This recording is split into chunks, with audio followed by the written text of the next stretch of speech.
My channel educational boost. मैं हूं पुतुल कुमारी और आज हम इग्नू 181 का चैप्टर 4 पढ़ेंगे, थल एवं जल संसाधन। ठीक है, तो बिना टाइम को वेस्ट किए वीडियो को स्टार्ट करते हैं।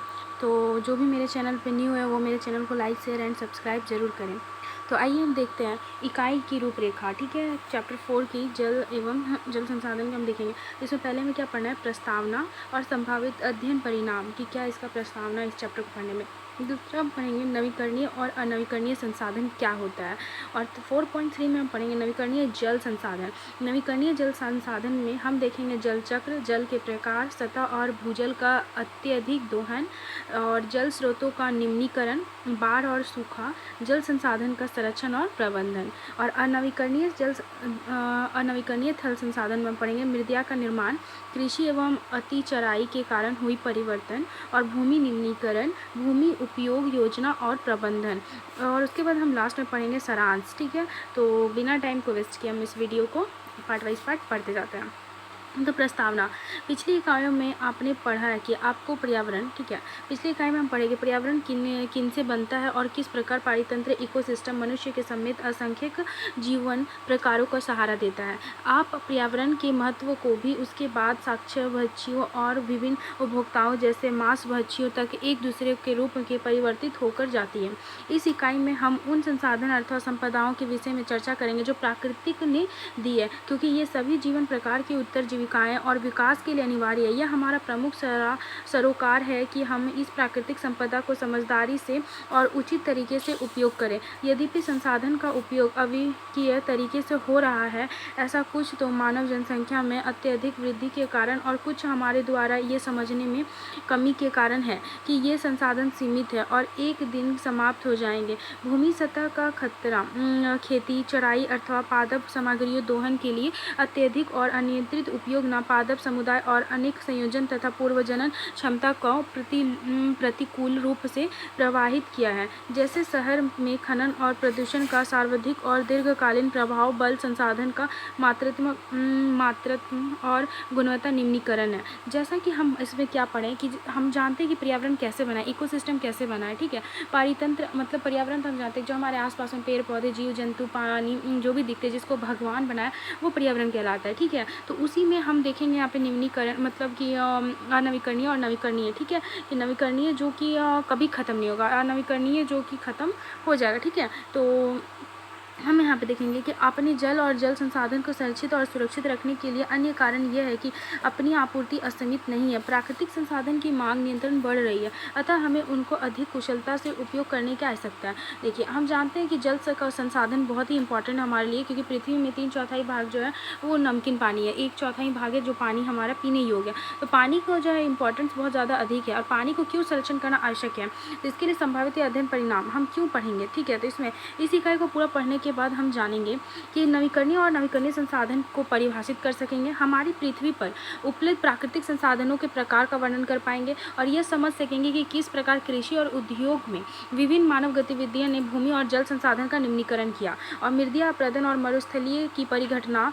को समझ सकेंगे। ठीक है, और ये भी कि किस प्रकार बुद्धिमत्तापूर्ण बुद्धि से हम सतत योजना से विभिन्न प्राकृतिक संसाधनों को भूमि और जल के दुरुपयोग तरीकों को उपयोग किया जा सकता है। यह समझ सकेंगे कि किस प्रकार पर्यावरण निम्नीकरण से बाढ़ और सूखे की स्थिति उत्पन्न होती है और अंतर्राष्ट्रीय जल विवाद झगड़ों के विषय में भी जान सकेंगे। तो अब हम पढ़ेंगे नवीकरणीय और अनवीकरणीय संसाधन। तो सबसे पहले हम जानना चाहेंगे कि नवीकरणीय संसाधन होता क्या है। ठीक है, तो हमारे संसाधन मूल्य 2 प्रकार के होते हैं, नवीकरणीय और अनवीकरणीय। आइए जानते हैं इसका अर्थ। एक संसाधन को किसी भी उपयोग, जानकारी, पदार्थ अथवा सेवा के रूप में परिभाषित किया जा सकता है। व्यापक रूप से हम प्राकृतिक संसाधन यानी पर्यावरण और भूमि द्वारा प्रदान की जाने वाली वस्तुओं की सेवा को मानव जनित संसाधन यानी शहर, इमारत, संस्थान तथा अन्य कलाकृति मानव संसाधन जैसे बुद्धिमत्ता, अनुभव, कौशल और उद्यम सम्मिलित के बीच में अंतर कर सकते हैं, ठीक है। प्राकृतिक संसाधन दो प्रकार के होते हैं। पृथ्वी के कुछ संसाधन प्राकृतिक गुणों द्वारा समय समय पर विस्थापित होते हैं, और जैसा कि वनस्पति, दूसरे शब्दों में इन संसाधनों को पूर्व जनन होता है रहता है, नवीकरणीय संसाधन कहलाते हैं। दूसरे शब्दों में इन संसाधनों का पूर्ण जनन होते रहता है। वो वन, चारगाह, वन्य जीव तथा जलीय जीवन नगरीय संसाधन के उदाहरण है। जल भी एक नवीकरणीय संसाधन है, क्योंकि इसका पूर्ण चक्रण हो जाता है। कुछ अन्य संसाधन जैसे खनिज तथा जीवाश्म ईंधन, जिनका एक बार उपयोग होने के से लुप्त हो जाता है, या पुनर्जनित खनिज बहुत ही धीमी गति से करोड़ों वर्ष में बनते हैं।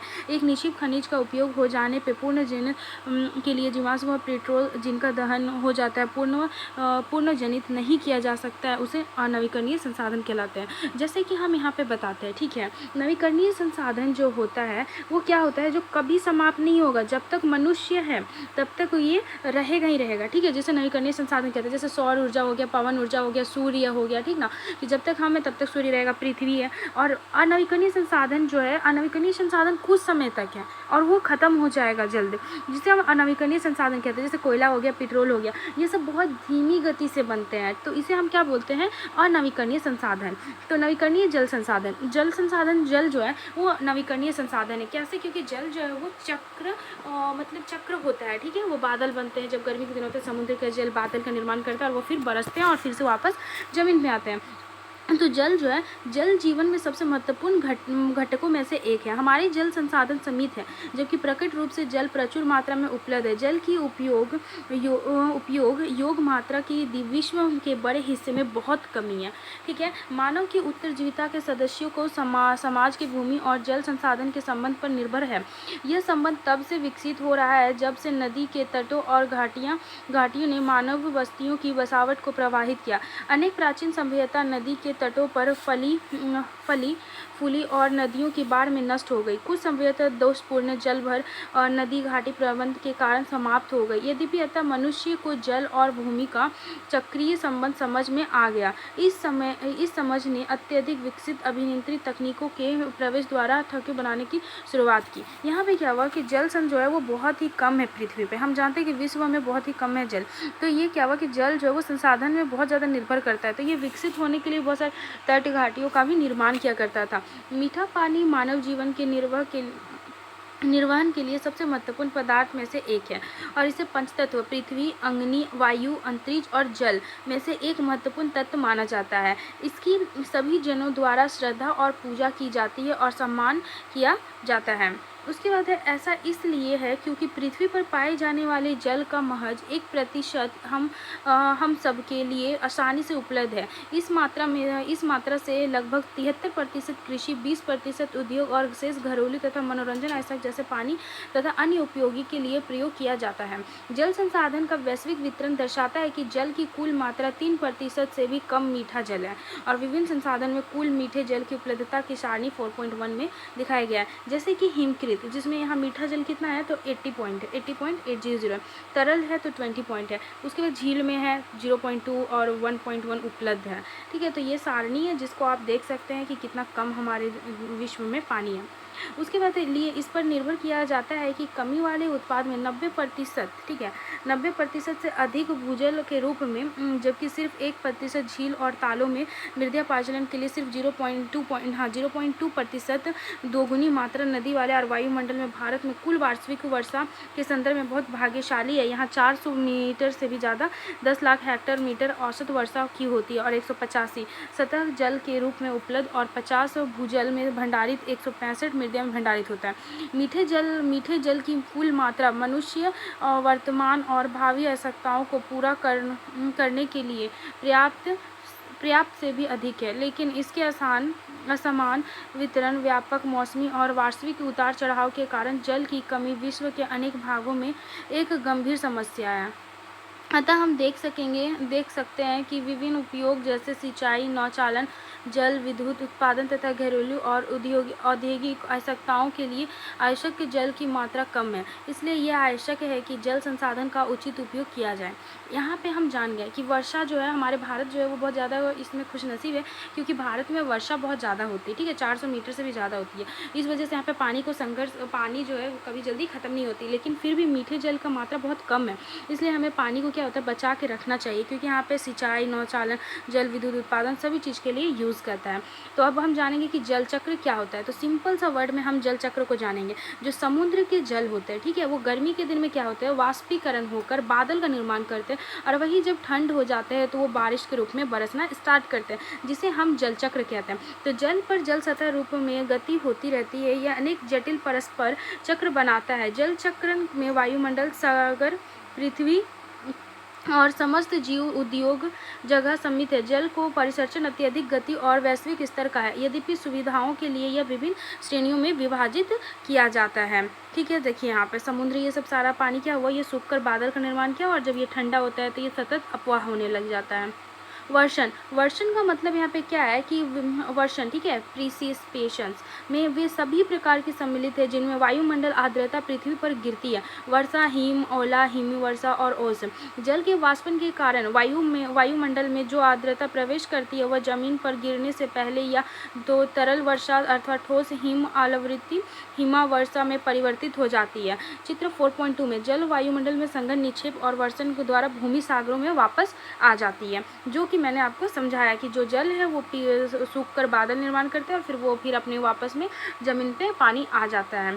ठीक है, तो वही है। वाहित जल क्या होता है, वाहित जल जो होता है कुछ वर्षा को मृदा द्वारा अवशोषित कर लिया जाता है और अतिरिक्त जल में भूमि की सतह पर प्रवाही क्षेत्र के प्राकृतिक ढाल से होकर बहता है। वाहित जल झीलों और नदियों के लिए जल का मुख्य स्रोत है, जो अतः सागर में चला जाता है बहता है। जल मृदा अपरदन और अंतर्निहित चट्टानों के संरक्षण के तरह कार्य करता है, और बरसाती मौसम में अत्यधिक वाहित जल देश के अनेक भागों में बाढ़ लाता है। अब वाहित जल का मतलब है कि कुछ जल जो होता है ना, वो मट्टी मृदा जो होता है वो अवशोषित कर लेता है, और इसी के अतिरिक्त भूमि का जो सतह होता है वो प्रवाहित होने लगता है, जिससे प्राकृतिक ढाल होकर वो बहने लगता है। ठीक है, उसी को बोलते हैं, इसी से बाढ़ आना स्टार्ट होता है। दूसरा है ऊर्ध्वपातन। ऊर्ध्वपातन है कि यह वह प्रक्रिया है जिसके द्वारा ठोस जल सीधे वाष्प प्रावस्था में तरल प्रावस्था में जाए बिना ही परिवर्तित हो जाता है। तब तापमान हिमकरण में काफ़ी नीचे रहता है, तो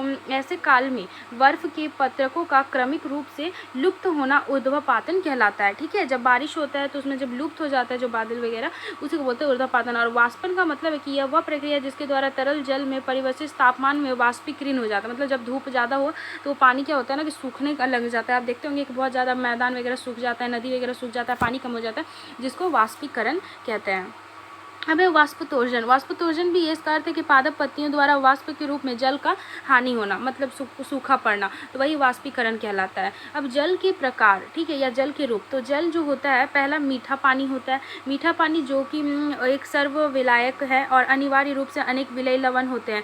मीठे जल में लवण की कुल मात्रा 1.5% होती है, और इस प्रकार में विलयी लवण चट्टानों और चरण मृदा अपरदन कार्बनिक और अपेक्षय नियुक्त होते हैं। जल में घुले जाते हैं, और घुले लवण को प्लावी जलीय वनस्पति और पादप लवक के लिए विशेष महत्व होता है। और खारा जल का मतलब है यहाँ पे कि खारे जल में घुले हुए लवण की मात्रा मीठे जल से अधिक होती है, जिसमें 0.5 से 3.5% के बीच होती है, और ये पीने लायक नहीं होती है। ठीक है, खारा पानी जो होता है वो पीने लायक हम लोग नहीं कर सकते, किसी भी नदमुख या नदी में के अंत में प्रदर्शित करते हैं। और मीठे जल में समुद्री जल में मिश्रित होने का खारा जल बन जाता है। और समुद्री जल जो बहुत ज़्यादा नमकीन होता है, अत्यधिक लवणीय होता है, और समुद्री जल में औसतन लवण लगभग 3.5 से 4.5 तक होता है। ठीक है, और ये एकदम हम लोग नहीं पी सकते, बहुत ही ज़्यादा नमकीन होता है। तो पानी का जो होता है वो 3 प्रकार होता है, मीठा जल, खारा जल और समुद्री जल, याद रखिएगा। अब हम लोग पढ़ेंगे कि सतह और भूजल का अत्यधिक दोहन। ठीक है, सतह और भूजल का अत्यधिक दोहन कैसे होता है, तो अन्य फसलों की तुलना में चावल उत्पादन जल उपयोग संदर्भ में प्रभावी है। 1 kg चावल के उत्पादन के लिए हमें लगभग 5000 लीटर जल आवश्यक होती है, और 4000 मीटर क्यूब जल की उपयोग होती है, जबकि चावल लगभग 7650 मीटर का उपयोग करता है। ठीक है, और भूमि नीचे की चट्टानों में चला जाता है, भूजल के रूप में एकत्रित किया जाता है। पत्थरों की वह जिससे होकर यह नीचे की अतः स्वरित होता है, यह जल कहलाती है। ठीक है, जल भर कहलाती है। जल जो कुएं को खोदकर उपयोग में लाया जाता है, जहाँ मृदा के अंतराल वायु और जल दोनों भर जाते हैं। इसके नीचे संतृप्त क्षेत्र हो, जहाँ अंतराल की पूरी तरह से जल भर जाते हैं और भूजल स्तर चट्टानों, पत्थरों और संतृप्त क्षेत्र और असंतृप्त क्षेत्र के बीच की सीमा होता है, और भूजल की मात्रा में पृथ्वी की कमी में बढ़ता है और कम होता है। ठीक है, तो भूजल जो होता है, यहाँ पे क्या होता है ना कि पानी जो होता है, ठीक है, जल जो वर्षण होता है, गिरता है, उसी को नीचे जो चट्टान वो चला जाता है चट्टान के नीचे, तो पानी जो होता है एक जगह एकत्रित हो जाता है, जिसे भूजल जल कहते हैं। ठीक है, अब भूजल की क्षीणता। भूजल पेयजल का एक प्रमुख स्रोत है कि इसका आंकलित उपयोग लगभग 50% का है, लेकिन इसकी उपलब्धता वर्षा और पूर्ण भरण क्षमता पर अधिक निर्भर करती है, क्योंकि इसकी मांग नियंत्रण बढ़ रही है, इसकी जल की कमी हो गई है, और जहां कहीं उपलब्ध है यह प्रदूषण द्वारा प्रवाहित है, जिसमें लाखों जन सुरक्षित पेयजल तक पहुंचे से वंचित हो गए हैं। इस प्रकार का संकट प्राकृतिक की अपेक्षा मानव जनित अधिक है। दोहन के स्तर बहुत बढ़ गए हैं। ठीक है, और खेती तथा उद्योग के क्षेत्र में भी कुंपों के जल का उपयोग नियंत्रण बढ़ रहा है। यह संकट पर्याप्त जल संरक्षण विधियों की कमी, जल के अप्रभावी उपयोग और कम भूजलपूर्ण और मीठे जल के स्रोतों की गुणवत्ता से कमी के कारण हो सकता है। जल प्रदूषण की पहचान क्लोरोफाइड, ऑर्सेनिया, आयरन, लवण तथा कार्बनिक तत्वों की अधिकता से होती है। ठीक है, तो कृषि में भी जल का होता है, जो जिस लगभग 70% जल जो है वो प्रतिवर्ष विश्वव्यापी रूप से कृषि उत्पादन में खर्च होते जाते हैं। तो ये थे हमारे जल का प्रकार, और जल किस तरह से यहाँ पे भूजल मतलब कि भूस्थल में हो जा रहा है और सतह में जाते हैं। उसके बाद है जल स्रोत का निम्नीकरण। ठीक है, जल स्रोतों का निम्नीकरण कैसे होता है ये हम जानेंगे। तो जल स्रोत जो होते हैं हमारे, ठीक है, तो जल स्रोत जो है वो यहाँ पे क्या करते हैं कि ये जिससे मानव का उपयोग और जल के लिए स्रोत जो होते हैं वो रूप में अनुपयोग हो जाते हैं। आज एक गंभीर समस्या में हमारे अधिकांश जल निकाय जैसे नदियाँ, झील, महासागर या प्रमुख जल भूजल निकाय संघन, कृषि, शहरीकरण, औद्योगिकरण और वनोरोपण के कारण विभिन्न प्रदूषण का सामना कर रहे हैं। नदियाँ और झील में मृदा अपरदन के कारण सिल्ट, गाद का जमा हो जाना, उनके यहाँ सुरक्षित पेयजल की कमी की स्थिति को समानता और औसत और अधिक वर्षा वाले क्षेत्रों में, उन क्षेत्रों में भी कहा जहाँ पे प्रचुर जल का निकाय को वाहित किया जाता है। ठीक है, तो ये क्या है यहाँ पे कि आपका जल स्रोत का जो निम्नीकरण हो रहा है वो किस तरह से हो जा रहा है। तो बहुत सारे जल जो होते हैं वो झील, नदी ये सब बनाया जा रहा है, जिसमें बहुत सारे जल में बहुत ज़्यादा निम्नीकरण और बहुत सारे लोग गंदगी सारा झील में, नदी में, तो नाले में डाल दे रहे हैं, और वो सारे पानी कहाँ हो जा रहा है, तो उसी तरह से इसका निम्नीकरण हो जा रहा है। तो जल स्रोत का निम्नीकरण इसी को कहते हैं। उसके बाद है बाढ़ और सूखा। तो बाढ़ तो आप जानते हैं कि बाढ़ सभी प्राकृतिक आपदाओं से सबसे सामान्य है। बाढ़ नियमित रूप से 20,000 से अधिक जान लेती है और 7.5 करोड़ लोगों को विश्व भर में व्यापक रूप से प्रभावित करती है। अकेले बांग्लादेश में बाढ़ के कारण होने वाली जीवन की हानि की लगभग 2/3 होती है। भारत में बाढ़ से औसत रूप से विश्व भर में होने वाली मौतें की 20% और 1.5 मौतें और 60 करोड़ रुपए की हानि प्रति वर्ष होती है। जीवन की हानि और संपत्ति की क्षति में अतिरिक्त लाखों व्यक्ति प्रतिवर्ष दक्षिण एशिया देश में बाढ़ के कारण विस्थापित हो जाते हैं। बाढ़ जल का वह विसर्जन है जो नदी की नहर क्षमता से अधिक का होता है, और बाढ़ विभिन्न कारणों से आती है, जिसमें निम्नलिखित है। पहला, उपयुक्त स्थान पर बांधों का और जलाशयों का निर्माण, नदी और नहरों पर तटों का मजबूत करना, नदियों और नहरों और जलाशयों में धारणा क्षमता को आवर्तित रूप से गाद निकालकर और उन्हें गहरा करके बेहतर बनाना, नदी अथवा जल भाग से अन्य नहरों और जल मार्गों में बाढ़ के जल का अपवर्तन विस्थापन करना, और बाढ़ मैदान प्रबंधन तकनीकों को अपनाना, तालाबों, जलाशय टिक्कों की बनाना और जल मार्गों के अवरोध को दूर करके उन्हें बढ़ाना और निर्माण कार्य से बचाना। अब विज्ञान और प्रौद्योगिकी में उन्नति के कारण समय पूर्वक बाढ़ के आने की पूर्वानुमान अथवा भविष्यवाणी करना आसान हो गया है। संपत्ति की क्षति, जीवन की हानि अथवा लोगों के विस्थापन को तभी कम किया जा सकता है यदि संबंधित संस्थाएं और क्रियाकलापों में समन्वय करके समय में आपदा को संबोधित करने के लिए कार्य करें। बाढ़ की भांति सूखा को अस्वाभाविक रूप से दीर्घिकृत अवधिक शुष्क मौसम के रूप में परिभाषित किया जा सकता है, जिसे उस क्षेत्र में बहुत कम वर्षा होती है जहाँ बारिश का सामान्य रूप से उम्मीद की जाती है। सूखा शुष्क जलवायु से विभिन्न है, जो सामान्यतः उस क्षेत्र क्षेत्र से संबंधित होता है जो सामान्य रूप के अथवा मौसमी रूप से शुष्क होता है। सूखा अक्सर सालों तक रहता है। सूखा एक विश्वीय आपदा है क्योंकि ये धीरे धीरे विकसित होती है और दीर्घकाल तक बनी रहती है। सूखा किसी विशेष वितरित अथवा स्थलीकृत स्थानों का सीमित नहीं रहता है और इन्हीं किसी विशेष वितरण अथवा प्रभाव अक्सर बड़े भागों में विस्तरित होकर प्रभाव में विकसित अपेक्षा विकासशील देशों को अधिक गंभीर रूप से प्रभावित करता है। फसल की हानि, भूखमरी और कुपोषण गरीब के लिए अत्यधिक कठिनाई होता है। तो देखिए बाढ़ और जो ये फसल और सूखा होता है, बाढ़ जो होता है वो तो अत्यधिक बारिश होने के कारण, जैसे बांग्लादेश में बहुत ज़्यादा बाढ़ आता है, वहाँ पे जो होता है 7.5 करोड़ लोग जो होते हैं पूरा बाढ़ से पीड़ित होते हैं और वो बहुत सारे लोग मर भी जाते हैं वहाँ। उन लोग को अर्थव्यवस्था, पैसा की बहुत ज़्यादा हानि होती है। और सूखा भी होता है, जैसे राजस्थान में बारिश नहीं होने पर बहुत ज़्यादा वहाँ सूखा पड़ जाता है, तो वहाँ पर भी लोग, सूखे से भी लोग मरते हैं। तो यही था यहाँ पे बाढ़ और सूखा का मतलब, ठीक है। अब है कि सूखे अन्य प्रत्यक्ष और अप्रत्यक्ष प्रभाव होते हैं, जैसे आर्थिक, फसल, डेयरी, मवेशी, मछली उत्पादन में ये समय, पर्यावरण में पादप और जंतु प्रजाति को भी क्षति होता है, सामाजिक में भोजन की कमी, स्वास्थ्य की क्षति हो जाती है। तो ये सब है। जल संचय के उपाय, अगर हम जल को बचाना चाहते हैं तो कैसे बचा सकते हैं? तो सूखे और के उसके कारण होने वाली जल की कमी से लड़ने के लिए प्रवाही उपाय वर्षा जल संचय कर सकते हैं। छतों में वाहित जल, मतलब पूरा टंकी बना के हम लोग छत में पानी को जमा कर सकते हैं। कैचमेंट यानी जल ग्रहण कर क्षेत्र को वाहित हुए जल में एकत्रित कर सकते हैं। तालाब और जलाशय को स्थानीय सरिता बढ़ाकर मौसमी जल को एकत्रित कर सकते हैं। जल को प्रबंधन के द्वारा जल का संरक्षण कर सकते हैं और इन तरीकों से निम्नलिखित कार्य हो सकते हैं, जैसे पेयजल प्रदान करना, सिंचाई के लिए जल प्रदान करना, भूजल प्रवाहन करना, बाढ़ का पानी को विसर्जन, शहरी बाढ़ में अवरुद्ध करना, तटीय क्षेत्रों में समुद्री के आने की कमी।